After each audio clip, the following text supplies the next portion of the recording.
वह थोड़ा सा भाग्यहीन है। थोड़ा सा कौन है? थोड़ा सा भाग्यहीन, कर्महीन व्यक्ति थोड़ा सा कौन सा है? वह थोड़ा सा कर्महीन है, जिसके घर संतान नहीं। थोड़ा सा उसे दुख होता है, भाई संतान नहीं है कोई घर में, तो थोड़ा कष्ट तो होता है, लेकिन वहां भी संतुष्टि कर दी उस व्यक्ति के लिए। वह थोड़ा सा कर्महीन है, जिसके घर संतान नहीं। वह पूरा बदकिस्मत समझो, याद जिसे भगवान नहीं। वह थोड़ा सा भाग्यहीन है, जिसके घर संतान नहीं। वह पूरा बदकिस्मत समझो, याद जिसे भगवान नहीं। वह थोड़ा सा कर्महीन है।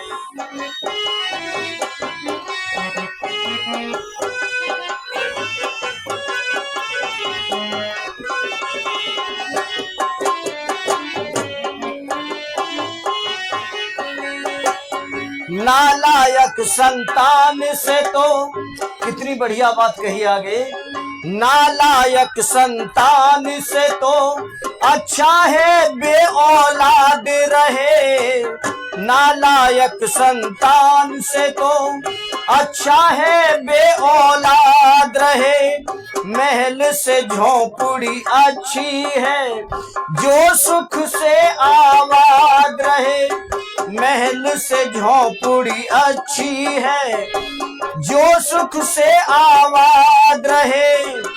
दौलत वो किस काम की, जिसमें परमेश्वर ना याद रहे। परम पिता ना याद रहे।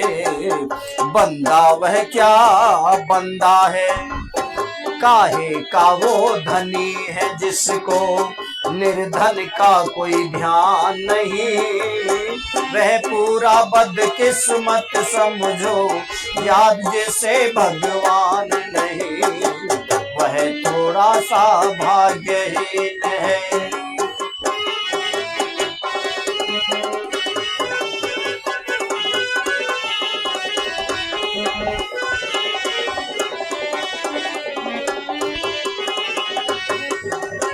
सूरत सीरत प्यार मोहब्बत एक ही ये जागीर नहीं। सूरत सीरत प्यार मोहब्बत एक की ये जागीर नहीं। जिसकी इज्जत है जग में कोई, उससे बड़ा अमीर नहीं। जिसकी इज्जत है जग में कोई, उससे बड़ा अमीर नहीं। सुना है वो दिल जिसमें मजलूमों की तस्वीर नहीं। गरीबों की तस्वीर नहीं। बंदा वह क्या बंदा है, जिसे बंदे की पहचान नहीं। वह पूरा बदकिस्मत समझो, याद जिसे भगवान नहीं। वह थोड़ा सा भाग्यहीन है।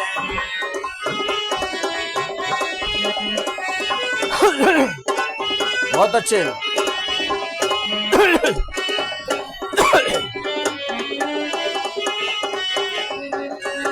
आगे और सुंदर लिखा, कहता कुछ और करता कुछ हो, वह कोई इंसान नहीं।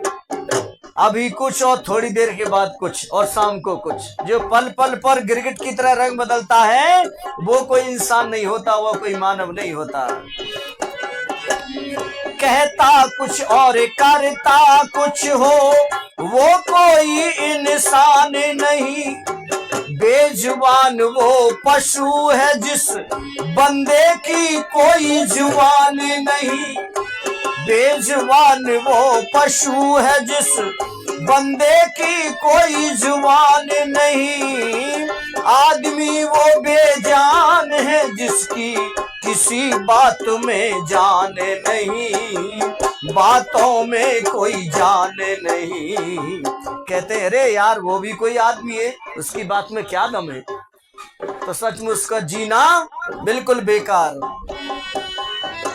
आदमी वो बेजान है जिसकी किसी बात में जान नहीं, वह पूरा बदकिस्मत समझो, याद जिसे भगवान नहीं, वह थोड़ा सा कर्महीन है।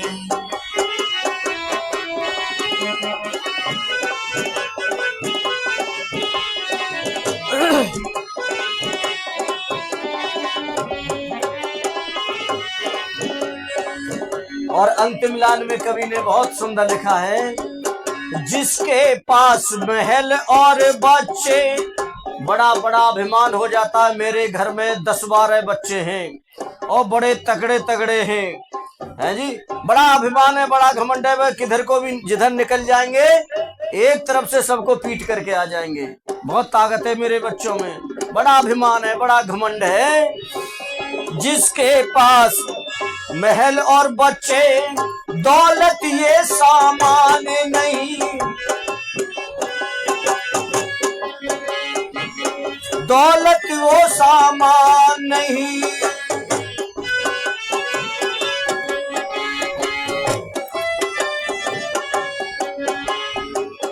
जिसके पास महल और बच्चे, दौलत ये सामान नहीं, भाग्यहीन तो है थोड़ा सा, कोई ज्यादा नुकसान नहीं। देश धर्म के बिना भी न था सिंह बशर की शान नहीं, कोई बशर की शान नहीं, होते हुए जो दान करे ना। देखो कितनी सुंदर बात कही, जिस परमात्मा ने हमको दिया है उसका हमें सदुपयोग करना चाहिए। और धन जो है देने से, दान देने से कभी घटता नहीं है। धन की 3 गति बताई विद्वानों ने। सबसे पहली गति है दान, उत्तम गति, और मध्यम गति भोग, और जो अधोगति है वो है नाश। या तो आप अच्छी जगह पर किसी संस्था में धन का सदुपयोग करो, उसका दान करो। यदि आप दान नहीं कर पाओगे तो उसका उपभोग करो। यदि उपभोग भी नहीं होगा तो निश्चित डकैती पड़ेगी, दुर्घटनाएं घटेंगी, वो धन आपका बर्बादी की तरफ चला जाएगा। और कहते हैं ना, कभी सत्संग में खाली हाथ नहीं आना चाहिए और ना कभी सत्संग से खाली हाथ जाना चाहिए। कुछ ना कुछ लेकर के आना चाहिए और कुछ ना कुछ लेकर के जाना चाहिए। क्या लेकर के जाना है ना मालूम, किस विद्वान की बात किस व्यक्ति के दिमाग में और दिल में उतर जाए, सैकड़ों के जीवन बदल गए। महर्षि स्वामी दयानंद जी महाराज का जब व्याख्यान हो रहा था तो उनके व्याख्यान को सुनकर के एक व्यक्ति बड़ा प्रभावित हुआ और प्रसन्न होकर के कहता है, स्वामी जी महाराज मैं आपकी सभा में कुछ गाना चाहता हूं आपके मंच से। तो स्वामी जी महाराज कहते हैं, हाँ गाइए गाइए, कोई बात नहीं, सुनाइए। बोले एक भजन सुनाना चाहता हूं।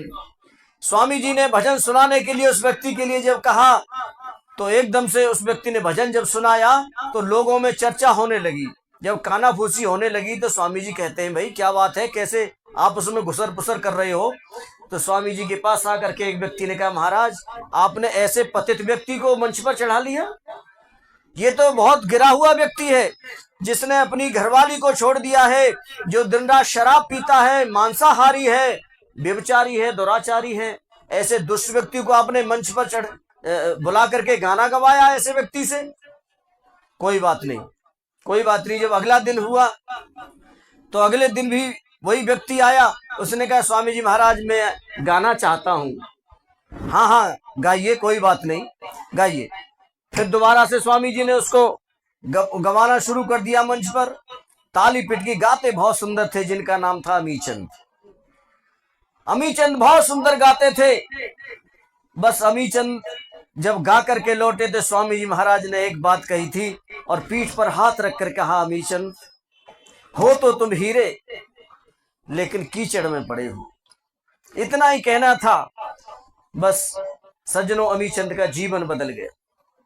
अमीचंद का जीवन बदल गया। घर पर आए, जो शराब की बोतल रखी थी तोड़ दी, जो मांस की प्लेटें रखी थी वो तोड़ दी, और ससुराल पहुंचे और पत्नी से जाकर के क्षमा याचना मांगने लगे। देवी, अब मैं आपका पति, सच्चा पति बन गया हूं।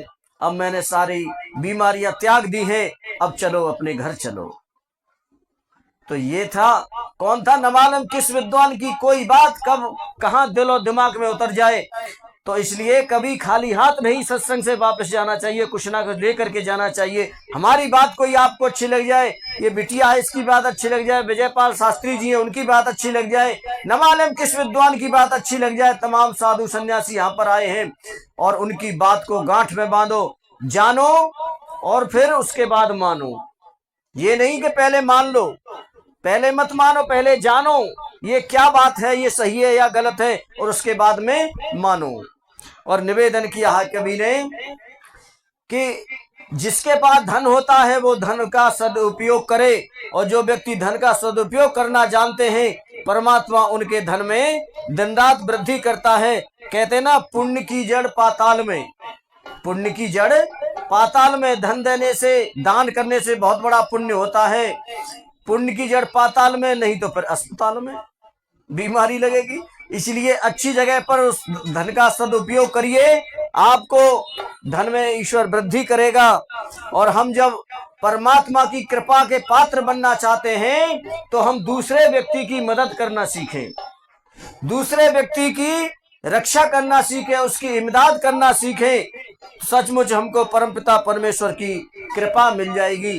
क्योंकि देखो, परमात्मा जो है दयालु है, वो दया तो सब जीवों पर करता है क्योंकि उसका स्वभाव है दयालु, वो दया सब पर करता है, लेकिन कृपा किसी किसी पर करता है। अब यहां पर प्रश्न किया, बोले कृपा किस पर करता है परमात्मा? तो बताया, परमात्मा उस पर कृपा करता है जिसके शुभ संस्कार इकट्ठे हैं। अच्छे जो संस्कार जिसने इकट्ठे कर रखे हैं, उस व्यक्ति पर परमात्मा की कृपा होती है। तो आइए आप भी उस परमपिता परमेश्वर की कृपा के पात्र बने और हम दूसरे व्यक्ति की हमेशा मदद के लिए तत्पर तैयार रहें और हाथ बढ़ा करके दूसरे की रक्षा करें। और कवि ने बहुत सुंदर लिख दिया है, और ये महर्षि स्वामी दयानंद जी महाराज ने जो 10 नियम लिखे हैं ना,